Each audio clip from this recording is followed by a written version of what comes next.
أستغفر الله أستغفر الله أستغفر الله. This is the world's nicest cervix, and we're looking at it from a view which we want to look at it because we are seeing a basic transition of the non-keratinized stratified squamous epithelium into the columnar epithelium. In addition, there are usually a lot of little cystic spaces in this area, as well as throughout the rest of the cervix subepithelial, which are filled with mucin as well. The cervix is an extremely simple organ to understand. And if you remember that when you look at a cervix from a gynecologist's point of view, you're seeing very shiny epithelium, which this is.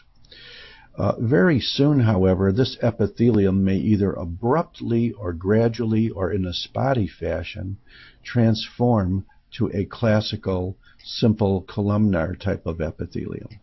It may do it directly, or it may do it by virtue of occasional patches of squamous metaplasia.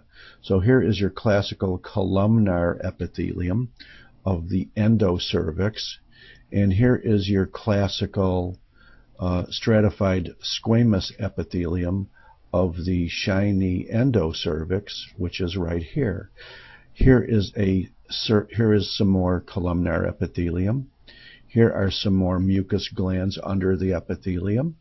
Here is some epithelium found in association with these inflamed glands, which is called squamous metaplasia. So this very well may have been columnar epithelium, which transformed into squamous epithelium by virtue of the fact that it has to deal with this inflammatory process. The connective tissue is chiefly fibroblasts and some smooth muscle.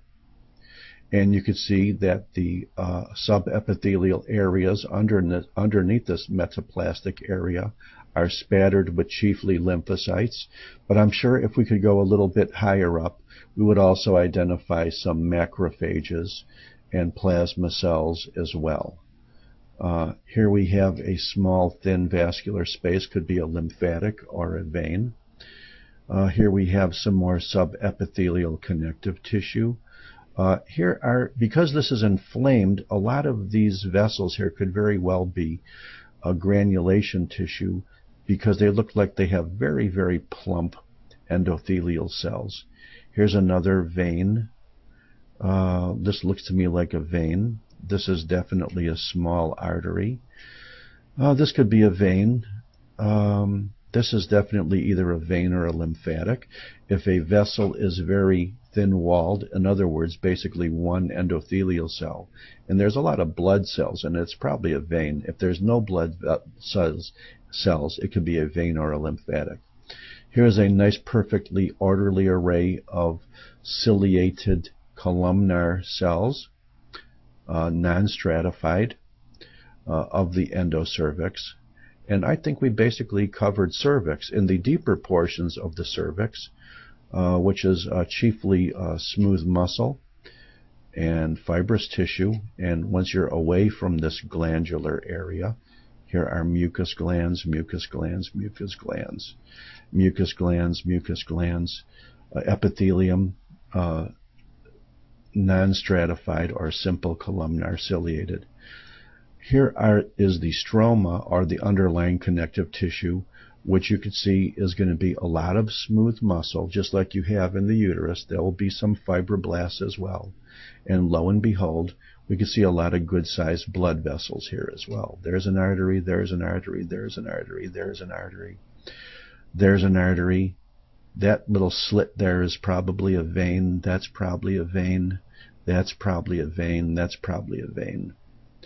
And these are probably small veins here and here. Here's an artery, artery, artery. Like I said, the cervix is remarkably logical and simple and can practically be described on the basis of tissue reconstruction rather than thinking it has special features.